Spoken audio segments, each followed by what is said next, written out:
Yo, yo, bon, assalamu alaikum Sénégal, assalamu alaikum Afrique, and fuck the world. Yo, bismillah, bismillah, bismillah. Yeah, live, bon, affaire bi on déféré là kay mujjé def parce que live begin, ça a des coupures et tout. Et je sais pas pourquoi ça marche pas depuis une semaine. Bon, je peine à utiliser convenablement mon réseau. Je sais pas à quoi c'est dû. Mais bon, cela ne portera pas atteinte à ma détermination. Parce que dañuy wax,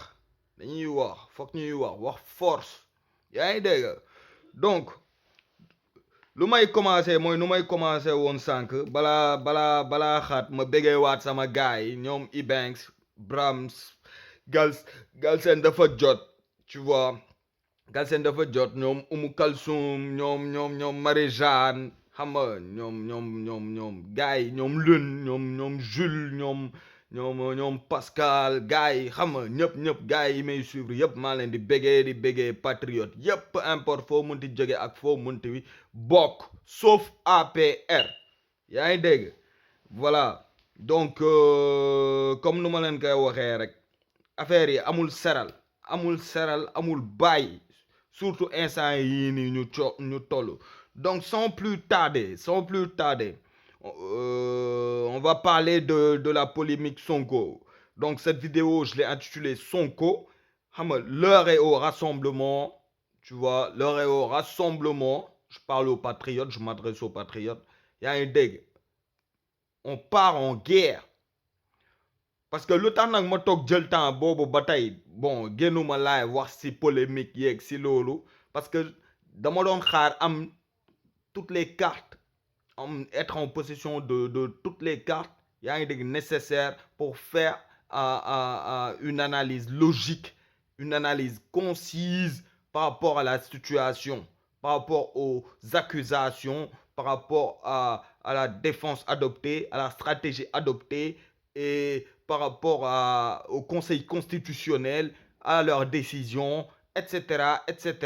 aux élections, etc. maanaam lépp lu xew ci actualité bi léegi nag live bi bëgguma mu gudd donc moo taxoon ma jël sama temps consulter yaa ngi dégg sama intervenant yi sama gars yi ku si nekk ma laaj la sa xalaat par rapport ak situation bi nga wax ma si sa xalaat def si sa analyse des fois y a des pour des fois y a des contre mais ñu ñëpp dinañ bokk nañ d'accord ci yenn mbir yi yaa ngi dégg boole nañ d'accord ci yenn mbir yi boole nañ d'accord ni tout ça c'est une machination, c'est une campagne de décrédibilisation xam nga de décrédibilisation orchestrée par l'exécutif yaa ngi dégg par biais de ces sbires yaa ngi dégg de ces sbires journalistes, de ces sbires corrompus et de ces sbires politiques yaa ngi dégg des attaques perpétrées yaa ngi dégg à l'encontre du sujet Sonko bi nga xam ni moo leen teree nelaw mais bokk par force gagner par force inchallah la jeunesse est avec ce dernier donc lu may njëkkee ci problème bi ci polémique bi mooy liste bi conseil constitutionnel génne Sonko bokk ci ma ne alhamdulillah pour l'instant ndax c'est une liste provisoire man foogu ma ne woon sax dinañ ko valider parce que j'étais un peu sceptique ci liste provisoire bi nii mais comme que c'est fait alhamdulillah mais cela n'empêche que je suis de plus en plus sceptique par rapport à la validation définitive de sa candidature bi war a am le 20 te entre-temps ñu gis ci li ci xaw yépp moo tax ma ne gars yi nañ jug sortez les toges, soyons des avocats, sortez les kakis, soyons des soldats et défendons notre idéal, défendons la candidature de notre candidat, défendons cet idéal, défendons ce patriote, défendons-nous. Donc amatul seral amatul ragal dinañ wax dinañ def jàll mooy liy sedd si yéen mu bañ a jàll xaw ma fan waaye fi ma ne moom élection du fi am moom ga voté bismillah 3 points de suspension yaa ngi dégg donc fu may commencer mooy accusation yi nga xamante ni moom la ñu def à l'encontre de Sonko fi ñu commencer mooy ne Sonko ab salafiste la muy benn deuxième bi ñu ne Sonko yaa ngi dégg ab délinquant fiscal la troisième mois ñu ne Sonko respecté wul suñu kilifa diine yi suñu mag yi bu faloo màggal dootul am et cetera troisième beneen accusation bi mooy Sonko dafa def une fausse déclaration de patrimoine ndax dafa am ay avoiram yu mu omettre yaa ngi dégg accusation bi ci topp mooy Sonko dafa user de prête-nom pour yenn am yu mu am yenn avoiram yi loolu muy rime ak blanchiment ak faux et usage de faux escroquerie xam nga association de malfaiteurs yaa ngi dégg ñu ne Sonko am na immeuble boo xam ne 300 millions la ko tabaxee jaay ko benn femme bu tudd Dieye xaw ma lan ak lan bu jege woon Tahibou Sarr xaw ma Tahibou nu mu tudd et cetera ñu ne léegi avoir bu mu déclaré yëpp mu ngi élevé à hauteur de 86 millions de francs CFA ñu ne Sonko am na ñaari entreprise benn bi buy def consultation fiscale beneen bi mooy benn société immobilière la Atlas ak xawma ban société ñu ne Sonko dafa waroon jël 12 milliards commission ci 94 problème mu 94 milliards yi ñu ne Sonko am na 79 marabout yu dem conseil constitutionnel pour ñu invalider candidature am ñu ne Sonko daf Tullow Oil daf ko jox près de $200,000 yaa ngi dégg ñu ne Sonko est mouillé jusqu'au cou yaa ngi dégg donc première accusation bi foog naa ne plus d'actualité Sonko Ibadou la salafiste la les Sénégal ont fait montre d'intelligence et ont montré à ces gens-là à ces conspirateurs-là que le bas peuple s'en battait les couilles que Sonko soit Ibadou ou pas on s'en bat les couilles que Sonko soit Ibadou ou pas te loolu peuple bi wax na leen ko wan na leen ko donc accusation boobu daanu na boobu doxul deuxième accusation bu récente bi daanu mooy bu Tullow Oil bi lettre bi ñu bind avec un anglais gambien sans cachet ni rien gars yi prouvé nañ par A plus B par biais d'un tweet yaa ngi dégg bu nga xamante ni Tullow Oil organisation si boppam moo tontu ne masul jox Sonko xaalis xamul kuy Ousmane Sonko ba pare lettre bi niñ ko bindee format bi ak langue bi làkk bi façon biñ ko làkkee du seen façon de procéder du seen entêtu du noonu la ñuy utiliser seen i dispositif pour tontu wala pour wax wala pour informer donc ñoom xamuñu kuy Ousmane Sonko mosuñu jox xaalis kenn kuy Ousmane Sonko ñoom ñuy jafandu ne Ousmane Sonko vu que dafa défendroon Tullow Oil si affaire Tahibou bi ak affaire yooyu xam nga donc bizarrement lu tax Tullow ñuy tudd Tullow Oil ni dafa jox Ousmane Sonko xaalis ma ne leen même subterfuge bi ngeen utiliser même raisonnement bi ngeen utiliser ne pourquoi pas ñun mën nañ utiliser même raisonnement bi ne bu fekkee ni yéen da ngeen ko bëgg a taxal mun ngeen ne temps yële dafa doon défendre Tullow Oil donc nañ ne Tullow Oil vu que ni pétrole la da ko jox xaalis pour après moom bés bu faloo mu jox leen ay part ci pétrole du Sénégal comme yenn dëkk yi nu ñu koy defee muy beneen accusation bu daanu ngeen ne benn pour jox crédibilité si seen merde yi ngeen di def ngeen ne benn journaliste tubaab moo ko bind bu tudd xaw ma lan bu tudd Damsen xaw ma ndeke bu tudd Matsen xaw ma Damsen bu dul boobu ñaar yooyu benn la si yaa ngi dégg boobu tamit daanu journaliste boobu bi tur bi ngeen joxe existé wul mais tur bi ko xaw a jege borom nee na xamul kuy Ousmane Sonko gisul kuy Ousmane Sonko yoonam nekkul ci Ousmane Sonko du moom moo bind loolu foog naa loolu ñëpp teg nañ si seen bët ngeen ne loolu noonu gars yi commencé si lam-lamee ngeen ne am ngeen photo gars yi ne leen génne leen photo ki ko bind ngeen génn wuti seen photo xaw ma fan génnee photo bi teg ndek gars yi vérifié waat ndek ab photo Lara Fabienne la une chanteuse française muy beneen duul boo leen duul Madiambal Yirim ak ñëpp ñuy défendre loolu noonu bëgg a yàq suñu xel yaa ngi dégg après dinaa ñëw si analyse yuñ si am yaa ngi dégg ñu ñëw nag ci 79 marabout yi bind xaw ma marabout xaw ma guide religieux xaw ma kan mooy guide religieux waaye du yéen vous êtes des fils indignes du Sénégal vous êtes même pas digne d'éduquer une seule personne ndax nit ki nee na leen ku am diine la ku am diine la ku am diine la nee na leen ku am diine la ku gëm yàlla la jullit la du góor jigéen te du franc-maçon day julli day woor ku ko xool xam ni julli la ku ko xool xam ni gëm la te du sàcc kooku ngeen waroon ko jël porter ko soutenir ko ndax dénonciation yu muy def ndax xeex bu muy xeex ngeen ne nëw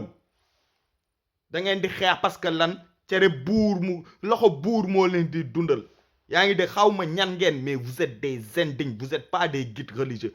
vous êtes des traîtres ak koo leen mënti doon nag ak koo leen mënti doon ak koo leen mënti doon jusqu'à preuve du contraire bu yàlla tasul suñu yaakaar yaa ngi dégg donc seen lettre boobu ngeen bind validation provisoire bii nii tontu na leen muy benn yaa ngi dégg parce que instant yi dañuy préparer opinion bi te analyse boobu ñu bëri def nañ ko mais après dinañ ñëw ci analyse bi ci deuxième partie bi léegi beneen accusation bi ñu ne dafa am Atlas Sonko mi ñu ko créé bi mu nekkee inspecteur des impôts c'est-à-dire doon liggéey pour service public di liggéey en privé c'est-à-dire yaa ngi dégg di liggéey di jël xaalisu sénégalais yi di ko fayeeku mooy salaire am ba pare créer société privée day am conflit d'intérêt et cetera loolu dépp yoon dakaa dàq muy beneen fen ndax date bi ngeen joxe mooy 2016 yaa ngi dégg du Atlas date boobu lañ ko joxe waa Pastef génne nañ preuve yi ne 1 an après radiation wu Sonko créé Atlas donc Madiambal fucking Diagne muy beneen ti duul te même loolu bu doon dëgg la loolu yëpp dinañ si ñëw après sax parce que rôle état dinañ si ñëw après par rapport ak Sonko muy beneen duul ngeen ne non Sonko 94 milliards yi waxoo leen 94 milliards yi ni dëgg la waxoo indigné woo leen si 94 milliards yi nu mu demee ci malversation yi si am indigné woo leen ni Sonko moom moo dem porter plainte bind procureur en mai il y a 6 mois de cela wala 7 mois de cela indigné woo leen ni benn kër ni procureur ba tey jugagul teg jéego ndax tudd nañ ci ay nitu APR nëw ngeen di indi ñëw ndax nee ngeen kii nii di dénoncer yaa ngi dégg naan dafa set ndeke moom gars yi ñoom ñëpp a yem loolu ngeen di jéem a def mais boobu du jàll parce que da ngeen ne journaliste la journaliste mooy lan dafay obéir en code bu muy obéir mooy lan en code d'éthique et de déontologie. Mais ça gars yi comme ni ñu ko waxee c'est de l'acharnement Fillon du am Sénégal Sonko Fillon du am Sénégal kii ñun ñoo ko teg ci kaw bés bu ñu wanee lu ñu koy wàccee ñun ñoo koy wàccee loolu mënoo leen ci dara yàlla moo ko def yaa ngi dégg donc ñu ne Atlas fen ngeen mu ne waaw léegi comme famille boobu noonu moom da leen doon jox ay conseil fiscal mais dafa waroon am benn commission wu 12 milliards de francs CFA sur les 94 milliards ma ne leen Sonko dafa créer entreprise am même bu fekkee ni dafay jël commission droit wam la am na ci droit juridiquement mais pour bëgg lu set ndax loolu noonu yëpp ci analyse bi nañ si ñëw doute yi ñu si amoon ak yooyu mu ne comme man maa ngi défendre lii député la porte ko au sommet de l'état combat bi du normal ma siy jël xaalis comme que noonu la demee bàyyil ma jox dossier bi sama benn xarit ku ma xam mu jël dossier bi jox ko xaritam nag mun nañ si am ñaari analyse mun na prêter à confusion c'est-à-dire mun na ko jox xaritam pour ki gën a bat science après mu am si xaalis lekk si mun na jox xaritam te bañ see laal xaalis foofu nag la intervention Sonko waree amee solo moo tax mais loolu dinañ si ñëw après yaa ngi dégg donc Mercalex ñu ngi ko créé ba pare Mercalex créé wuñ ko en août 2018 Mercalex gars yi génnee nañ preuve yi ne 2013 xaw ma 2014 lañ ko créé sauf que dafa bénéficier wala dafa réorganiser wu dafa def un changement de statut mooy boo ko bëggee dégg mooy ba exemple bu gën a gaaw mooy nga jóge entrepreneur dem nekk SA wala nekk Suarl wala nekk Sarl lépp day dépendre en fonction de prestations yi ngay dispenser en fonction de capital bi nga am ak en fonction de nombre d'associés d'intervenants yi nga am te loolu tamit soxlawul nga doon docteur pour xam ko coïncidence ou pas coïncidence ba tey ñu ngi ci dans les règles dans la norme yaa ngi dégg muy beneen accusation tamit bu daanu bu nekk ay duul accusation beneen bi mu ne waaw Mercalex ak Atlas ñoo bokk même gérant bokk même numéro de téléphone et cetera et cetera loolu tamit bi ma ko vérifier dëgg la mais dafa faa tey waxu changement de statut bi date bi ñu créé Mercalex et cetera et cetera parce que ba tey mu ngi joué si maayanu gars yi ne que ni histoire bi nu mu ko bëgg a raconter mooy maanaam que ni Sonko dafa doon pare del bi lii yëpp pour lekk xaalis bi maanaam moo ko tey te lii nii yëpp dafa nekk pas ante dafa nekk dafa nekk pas ante mais poste maanaam lii yëpp da ko calculer yaa ngi dégg bref léegi bu ñu jugee ci loolu ñu juge tamit ñu dem tamit ci déclaration de patrimoine am xam nga nit bu jógee ba ne damay déclarer sama patrimoine loolu dañ ko war a saluer ndax yéen Madiambal ak Yérim ak yéen ñii di wax ñaata ministre fii nii la fi ki nekkoon OFNAC ne déclaré wuñu seen patrimoine nanguwuñu déclarer seen patrimoine ñaata député ñaata nit ñoo fi nanguwul déclarer seen patrimoine kii jóg am fit am courage u déclarer ay patrimoine am ngeen waroon ko ci saluer ndax il est courageux mais no ngeen di lijjanti ngeen ne bon Sonko dafa am yu mu omettre ci ay avoir am utiliser ay prête-nom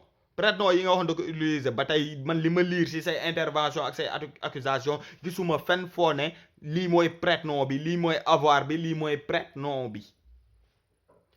da nga ne Sonko dafa am immeuble bu mu tabaxee 300 millions fan la jëlee 300 millions vu salaire bu mu am muy benn te ba tey andi woo preuve bi deuxième problème bi mooy da nga ne immeuble boobu daf ko jaay à une certaine xawma naka jëy proche de Taïbu ani preuve bi yaa ngi dégg même bu ko jaayee ani preuve bi yaa ngi dégg ani preuve ni Sonko am na immeuble 300 millions yaa ngi dégg ani preuve bi ba tey ay wax kese la yaa ngi dégg ngeen ne Sonko dafa par biais de seen syndicat boobu des agents des impôts et des domaines mooy Saïd Sonko bénéficier nañ ay terrain et cetera te yooyu wax ko ma bëgg la wax benn mbir mooy ma wax leen benn mbir Sonko lu mu doon impôt et domaine man sama papa moom la doonoon avant retraite agriculture ministère de l'agriculture c'est-à-dire un inspecteur yaa ngi dégg de l'agriculture da daan auditer ay directeur ay lépp di Sonko doon liggéey loolu la doon liggéey ma bëgg leen wax ni terrain yooyu noonu bépp ministère bépp fonctionnaire nekk ci direction wala ministère wala leneen da ngay bénéficier wu ci largesse yooyu noonu ay terrain wala ay leneen ak leneen ndax état bi dafay bëgg di jàppale ay agent ndax salaire u fonctionnaire mënul am lépp boo bëggee am kër da ngay toog yaa ngi dégg ñu koy dagg sa salaire pendant ay 15 ans lu ma lay wax tamit lu leer la dama kaa dund dama see juddu bu yàggul la sam pap pare di fay yenn kër yi yenn kër yeeg yooyu bu yàggul teewul am na ay terrain un peu partout yoo xamante ni seeni coopérative yi ñoom ñoo leen koy jox et cetera léegi terrain yooyu noonu ana yi leen koy jox par exemple ñu joxoon la ko en 2000 boo ñëwee ba 2018 mais c'est normal terrain bi di jar ay millions et des millions benn boo si jaay di nga mën a tabax kër te gars yi buñ la laajtee foo jëlee xaalis da nga naan mais sa terrain bi nga jaay bi nga amoon 2000 moom 2018 moom nga jaay mu jox la lii terrain chaque année day prix bi day yokku loolu c'est naturel c'est facile à expliquer surtout boo ko amee si yenn zone yi ñun sama yoon papa amoon na ay terrain ay mariste ay et cetera léegi terrain mariste boo ko buggee ñaata lay jar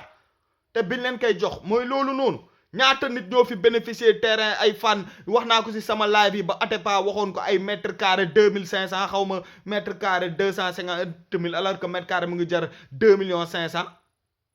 nit ñi di ko jëndee ay 50 000 ay 40 000 parce que dañu jege état. député yi am ay terrain kenn da leen tudd ñi deful ba déclaration de patrimoine kenn da leen tudd cadeau de Noël yi député yi di am oto kan moo ko tudd 10 millions yi Sonko moo ko mujjee dénoncé gars yi mujjee bàyyi mu sedd député yi léegi dañuy fay impôt kan moo tax du Sonko tax député yi léegi di fay impôt sa président mu jóg mi taxaw ne 8 milliards la am fu mu ko jëlee te ab simple fonctionnaire la ngeen ne journaliste la ay journaliste d'investigation lu tax doo leen si wax dooméram bi nekk port milliards yu mu yor fu mu ko jëlee Amadou Ba Mame Mbaye Niang si boppam muyee na ko ne man bu ma sàccee 29 milliards Amadou Ba xanaa Amadou Ba moom moo sàcc 50 milliards ndax moom mooy génnee xaalis bi moom mooy valider loolu noonu kenn waxu si kud kenn waxu si ñebbe 4500 kenn waxu si poste kenn waxu si santé bi kenn sàcc malversation yi si am kan moo si wax servir le Sénégal fondation xaalis bi fu mu jógee est-ce que da ngeen si def ay investigation candidat yii nii yëpp est-ce que def ngeen investigation si ñoom bu fekkoon ne da ngeen mënoon yamale rek moo leen taxoon jóg ñoom ñëpp ngeen di enquête ñoom ñëpp ngeen di naan lii la am lee la am lii la def lee la def fii la dugg fee la génn donc ay affaire la am nañ ay terrain ñëpp xam nañ ni fonctionnaire boo mu mënti doon ministère boo mënti bokk boo occupé yenn postes yi da ngeen di am ay kii surtout que syndicat du moom kese moom moo am terrain ñoom ñëpp am terrain ñu séddoo ko moom mu am si c'est tout à fait normal déclaré na ko wala la déclaré wu ko loolu wóoruma mais tamit bu fekkee ni da nga ko jaay ba pare pour def si leneen jarul déclarer ndax bokkatul si say avoir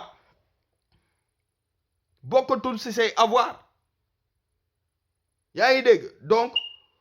300 millions gàlle Sonko nee na benn kër la am wax na lu mu am 86 millions la toll sur ñaata année lu mën a nekk la te 86 millions yi valeur terrain bi da siy bokk tabax bi da siy bokk matériel bi ci biir da siy bokk bu dee oto da siy bokk bu dee leneen ak leneen da siy bokk 86 millions du dara pour un fonctionnaire bu am kër wala terrain buñ la may tabax ko du dara surtout boo amee yeneen terrain yooyu ngay jaay tabaxee ko c'est simple boo tabaxee ba mu mun na jar 500 millions li ma leen wax lu mën a nekk la yooyu noonu mun nga ko jaay tabaxee si beneen kër am sax tuuti liquidité boo soxla man sama part retraité na mais bu amee problème wala leneen bu ko salaire am bu ëppee salaire am wala day jaay benn terrain moom rek la ay soxlaam loolu kese la donc loolu noonu taxawul boo amee ay preuve da nga koy génnee parce que maa ngi doon xaar ay prête non nga ne bii immeuble Sonko ko moom bii lii Sonko ko moom bii lii Sonko ko moom mais foog naa ni même bu ko moomoon bu ko xasee ba jaay kañ moomatu ko lu mu ko tabaxee expliqué naa leen ba jox leen un exemple privé boo xam ne sama vie privée la bi gën a graaw mooy waxuma la 150 millions rek jox leen benn exemple imaginer nga am benn gàlle par exemple ma joxaane exemple sama pap wala kenn ku ma xam mu am exemple gàlle benn Sacré-Cœur bi mu tudd moom bi ma jàmbal tudd Sacré-Cœur ñëpp xam nañu ay centaine de millions la imaginer kooku noonu jël terrain boobu mu ngi doon jar ay 10 millions 15 millions mu fay ko pendant 15 ans privé njabootam pendant 15 ans privé yenn privé wu dans certains conforts pendant des années ñu koy dagg à la source ba mu fay ba pare ba yor titre foncier am xëy jaayee kër terrain boobu wala kër Sicap Sacré-Cœur yooyu noonu 200 millions jël 200 millions yi tabaxee xaw benn kër est-ce que dafa tax mu sàcc nëw te lu ma leen wax lu leer la lu mën a nekk la du pour lenn nag moo tax ma koy wax mais pour leeral rek pour jox leen exemple rek laa leen di wax ndax bu doon waxuma docteur ak infirmier inspecteur ak inspecteur laa joxe exemple yu bokkul ministère pour wax leen ni administration même dispositif la dama see juddu màgg si xaw ma si lépp nag mais lii moom mun naa cee tontu te du sàcc du dara voilà léegi mu ne donc fan nga si yooyu noonu yëpp yaa ngi dégg bu fekkoon ni tamit ay da ngeen am code de déontologie TER bi ñu defee 1400 milliards ak bu yàggul entente bi France def si document confidentiel bu ñëpp gis jox état léegi nii maa ngi koy dégg revue de presse ni France lebal na 15 milliards yoo xam ne 15 milliards pour ñu fayee ko bor ay entreprise am la mooy Sénégal da koy leb ba pare fayaat ko France ba pare exonéré yenn kër def redressement fiscal wàññil leen jox leen yenn privilèges yi de surcroît yokkaat 1200 milliards nga yokkaat si 200 milliards pour gën ko gaaw inaugurer léegi yaa ngi koy inaugurer te dans 6 mois ngay gisaat retombées yi pour 38 kilomètres nga def si 1400 et quelques milliards te chaque jour ma ne leen Afrique du Sud pour 2400 milliards am na si 600 trains ñun 15 trains lañ si am dégg naa yokk nañ ko 30 trains 15 trains lañ si am ñoom am nañ si usine yaa ngi dégg buy def d'assemblage ak école de formation pour transfert de technologie ñun amuñu si loolu yëpp pour 38 kilomètres alors que nit ñaay defar ay centaines de kilomètres ay TGV pour 500 milliards ay leneen ak leneen kan mooy dëmm bi dans l'histoire yéen journalistes yi lu tax enquête oo leen si loolu mais dans toute cette histoire léegi kan mooy accusé kii biiral kat la bon ñun ñëpp mën nañ si jaar vie privée ma waxuma ma ne woon du ma wax si vie privée mais tamit boo demee bay accusé comme ni ngeen ne Sonko moom mi naan dafa set nañ ko gëstu yéen ñii di accusé tamit yéenay ñan kii violeur la kii biiralkat la saagakat la salalukat la ay dëmm ngeen yéen ñaar ñëpp benn crédit amoo leen ko surtout Cheikh Yérim man daf ma bett parce que dama ba tey bokkoon naa si ñi gëm ni kii nii c'est un exemple de réussite mais ngi xaw ma de par quel extraordinaire ngeen jaay seen gor nii wala topp benn nit rek pour salteel ko parce que andi na lu bees gars yi jox nañ ko bopp ngeen ne kii foog ñu gàkkal ko Sonko bu doonoon le plus grand des voleurs sax bëgg nañ bu doonoon le plus grand des voleurs bëgg nañ juste ba bañ siy teg suñu bët ñu nee naa leen man jomb ma suba Sonko def ab erreur ma xëy fii tàkk ci kawam ndax nee naa leen personne am intéressé wuñu idéal bi discours bi loolu la ñuy lijjanti moo concordé ak ñun suñu gëm-gëm moo tax ñu koy jàppale te ma wax leen ni fii ak le vent lu bëri mën na fi xew instant yi ñu ngi tâter le pouls de la réaction populaire instant yi ñu lijjantee invalidation wu Sonko la ñuy lijjante mais xam leen ni bés boo leen invalider Sonko yaa ngi dégg yëngu-yëngu dina am yéen sax yàlla dofoo leen sax même Sonko bu taxawoon ne bu kenn réagir bu kenn yëngal bu kenn dara accepter na décision beeg loolu duñ ci kattanteem dal duñ ci nday nongu parce que ça il s'agira plus de lui mais il s'agira de défendre notre démocratie, de la défense de notre chère patrie. Il s'agira de défendre le legs des générations futures. fexeel leen ba xëy rek ne Sonko bokkul ngeen xool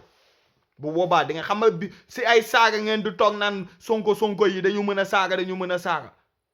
invalider leen ko ngeen xool parce que ba tey ma yëgal leen ni mën na ne moo tax ma ne leen on part en guerre affaire yi na sap en profitant de l'occasion pour wax ne Karim génn nga bon xel yi dal na gars yi ñu ngi doon laaj fan nga nekk et tout donc ci accusation yi mu ne Sonko délinquant fiscal la ndax déclaré wul fayul taxi yeeg impôt yu mu waroon fay si ñaari entreprise yi Atlas ak entreprise immobilière yu mu am ma ne bu fekkee ni Sonko fayul ay impôt woom ak yooyu mais inspecteur des impôts yi far APR lan mooy seen liggéey kon lu tax attaqué wuñ ko mais ani procureur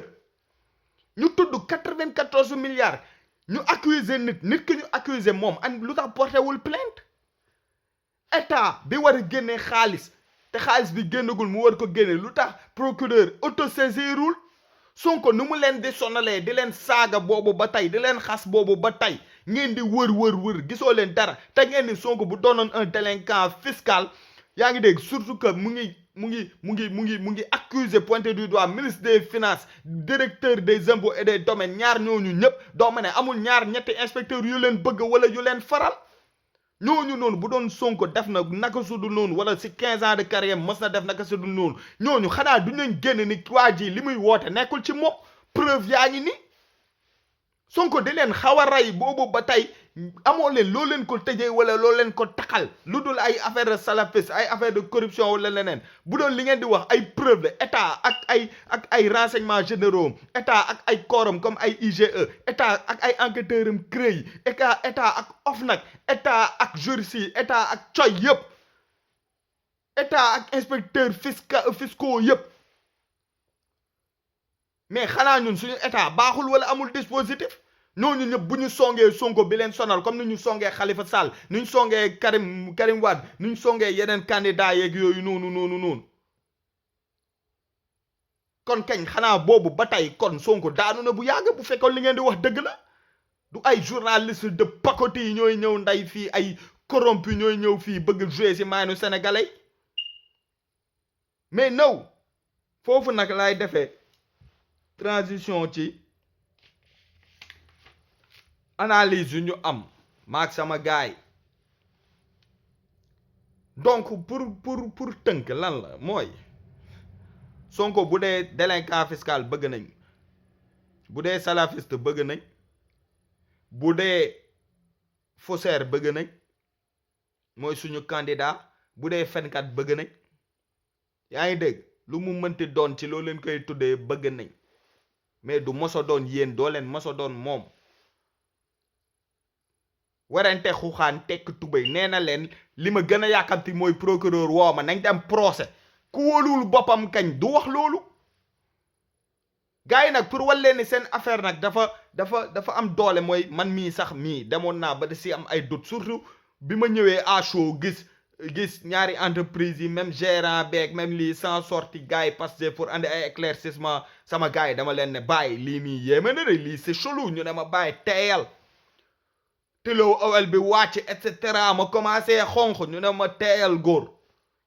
teeyal ci bagage yi ma tey di déglu gars yi di ma conseiller ñuy toog di teg ñuy waxtaan gars yu pertinent di def ay analyse yu pertinente wax ji lu ko guddal lu ko gàttal mooy noo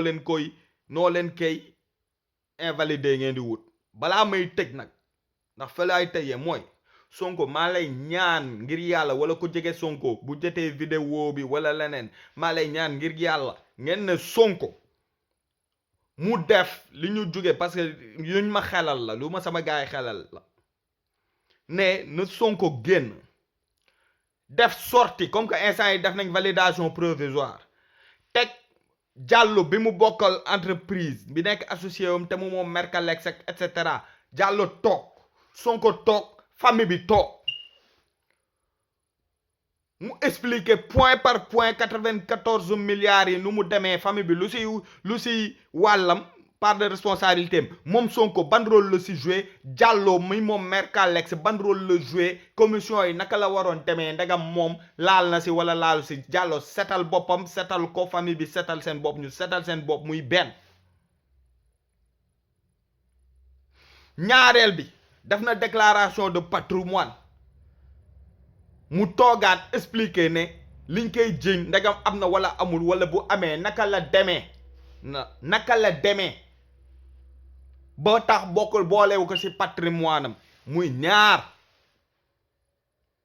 prête-nom bu dee prête-nom kañ yow xam nga prête-nom bu nga dem gis prête-nom bi demal boole ko Macky Sall am na alal boo xamante ni mën na ko jox sax prête-nom bi pour mu ñëw taxaw ne Sonko moom moo lii la ak lii prête-nom baa ngi nii procuration yaa ngi nii lañ jaar ak nii pour incriminer ko mais doo leen ko gis à partir du moment où def nga loolu noonu ba pare ngeen ne dootoo tontu benn nday doomeraam benn dëmm dootoo ko tontu ñun nag suñu xel gën a mën a dal suñu xel dal na de mais am nañ ba tey amoon nañ ay doute ba tey mais il faut nga génn waroo yónnee say biir yow tamit ñu lay tontul dafa am loo xam ne bu ñu la ko jiiñee te nga doon capital nga doon candidat da ngay yow yaay génnul setal sa bopp te wóolu nga sa bopp génnal nga setal sa bopp du question ay naw la ngeen mais ñun pour ñun nga def ko pour ñun da nga koy def pour ñun à partir du moment où tontu nga lépp leer na nga ne dootoo tontu ndey benn doomeram nga concentré wu nag sur l'essentiel. Deuxième problème mooy man d'accord ma je persiste et je signe que ngeen dem élection surtout que léegi nii prévision yi doon xam nga man dama doon wax nit chaque jour dafa war di rafet njort gars yi bi bun waxee nee nañ bun gars yi ils s'attendaient ñoom ñëpp à ce que ça soit 5 candidats man maa ngi doon am rafet njort ba tey mais ndekete ñii ay doomeram lañ dëkk. Macky Sall moo doon premier defoon na ko temps Wade joxe chiffre bi tombé net buñ jot defaat même chose bu leen dem élection ndax conditions yi réunirul ñëpp jotuñu seen carte ñi am carte dañ ciy bind non inscrit duñu mën a voter bureau de vote fictif ay bureau de vote fictif amoo leen ci fichier bi xamoo leen ban fichier moo baax ak bu baaxul doo leen mën a organiser wu en conséquence ngir yàlla war a suuli waxuma boycotter élection mais œuvrer pour un report des élections tasek mandat Macky fucking Dem Sall di jeex mu am benn pouvoir wala ministère de transition bu gérer organisation élection yi ku mën sa morom duma fekk lépp li war a leer lii la ñu wax nii la war a demee yéen seen candidats yi boole leen seen doole ak ñu recalé ngeen jóg wàcc ci mbedd bi xeex pour loolu am yéen ñu recalé tamit li ñëpp wax mooy dëgg xool leen ku si nekk koo leen mën a àndal koo leen mën a chemineel ngeen àndal ak moom former de grosses coalitions de gros pôles de défense ngeen bàyyi wax ju bëri yi te wàcc si mbedd bi créer un rapport de force Sonko dafa am fenn foo xam ne d'accord ma fa ak yow te erreur de communication la pour man ay non man kese dama wàcc si mbedd bi di sacrifier sama bopp parce que sénégalais yi ñoom si boppam lañ war a jël xeex bi en main ma bëgg la wax ni yow instant yi t'es le plus jeune politique boo xam ne ñëpp am nañ espoir si yow da nga war a œuvrer da nga war comme ni ko Galsen dafa jot waxee da nga war a prendre ton destin en main porter tes couilles nekk le leader de l'opposition qu'il le veuille ou non nga mener le combat bu dee 2 personnes sax ñoo lay fekk si combat bi nga mener le combat wane ni pare nga pour joxe sa bakkan pour le peuple sénégalais ndax yaa leen bëgg jiite t'es un vrai patriote ndax patriote day sacrifier pare pour sacrifier bakkanam comme Assane Diouf nu mu def en profitant de l'occasion libérer leen Assane Diouf même boo leen ko libérer le 28 condamnation bi ngeen ko condamné da koy museler da koy museler maanaam dootul amati droit à la parole te loolu noonu c'est impensable loolu mënul kattandeem nekk te gars yi duñ ko nangu même boo leen ko museler tamit man je suis Assane Diouf keneen ak keneen et Assane Diouf keneen ak keneen ak Assane Diouf duñu jóg ci di daggal seen nday ñun ñëpp ngeen tëj ñu ay dëmm ngeen man maa ko wax vous êtes des fils de pute vous êtes des traîtres vous méritez la pendaison donc pour libérer Assane Diouf big up à Assane Diouf ndax góor yàlla dëgg la kuy dëggal boppam la big up à tous les patriotes donc Sonko da nga war a dëggal sa bopp xeex bi da nga ko war a xeex ko tu le veuilles ou non ndax ñi la yaakaar ay milliers de personnes lañ sur ta personne donc da nga koy war a jiital si sa famille jiital si yëpp ndax yow yaa bëgg jiite du 15 millions de sénégalais yi sacrifice yi si yow la war a njëkk a commencé ci du bënn bal du fëkk kenn du la dal dara du la dal len kenn du la def lenn ndax boo jiitoo gars yi dinañ la topp ndax Sénégal ku leen déclenché la ñuy xaar te du paa yi ñoom ñoo koy def donc portez couille gënal joxe ay réponses gënal joxe ay explications clôt le débat une bonne fois pour toutes et concentrons-nous sur l'essentiel pour un report des élections yi bés boo leen fa demee ci conditions yi dina leen fët te kii nii nga xamante ni moom sàcc gagné jubilé moom du dara ci ñoom ndax amul jomb amul benn code gentleman code amul benn éthique amul benn déontologie amul benn jomb amul lu muy ruus gagné par tous les moyens moom loolu mooy mbiram bakkanam la ci teg boo leen xamee loolu nag da ngeen koy gën a bëgg mbir mi te bàyyi discours yeeg sitting yeeg yooyu noonu ngeen dëggal seen bopp Sénégal kan moomu ko amul loi Ousmane Ngom amul cottu ndeem ngeen def doxantu comme ni nga defoon yaag Barthélémy ak yooyu noonu donc loolu la lu may tëjee mooy ñun waa Pastef yi ñun partisans Ousmane Sonko yi sympathisants yi ñun patriotes sénégalais yëpp nañ bootu derrière Ousmane Sonko Bougane Gueye Dany ñoom Hadjibou Soumaré ñoom fippu ñoom gars yi ñoom ñëpp PDS tout le monde derrière Sonko ñu fal ko pour un Sénégal meilleur ñu jóg ñu ñëpp doon ay soldats doon ay avocats ku génn laal suñu candidat ñu takk nday sa kaw amul ragal ku génn def suñu candidat ñu def nday sa kaw amul ragal loolu kese la ba ñuy am lu ñu bëgg incha allah loolu laa ne woon dama koy wax. Donc voilà gars yi ñu ma gën a xam ñu ngi ci internet bi analyse yi yéen mu ngi fusé de tout part mais jàpp leen nañ que li ngeen ci jublu woon jeex na ndax loolu noonu tey la ñu gën a convaincre même bu ñu amoon ay doute ay réticence ça a failli marcher mais li yàlla di def lépp loo leen teg rek yàlla daaneel ko yàllaa leen ëpp doole donc vive Sonko président 2019 Pastef forever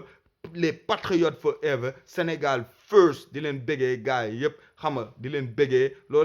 leen di intervenir bind leen moo ko en commentaire et tout dinaa xool bon réseau bi nu muy demee loolu naka lay demee pour live yeeg yooyu maa ngi di wax peace love and harmony on part en guerre et on va gagner la bataille les batailles et cette putain de guerre contre ces anthropophages de la République peace.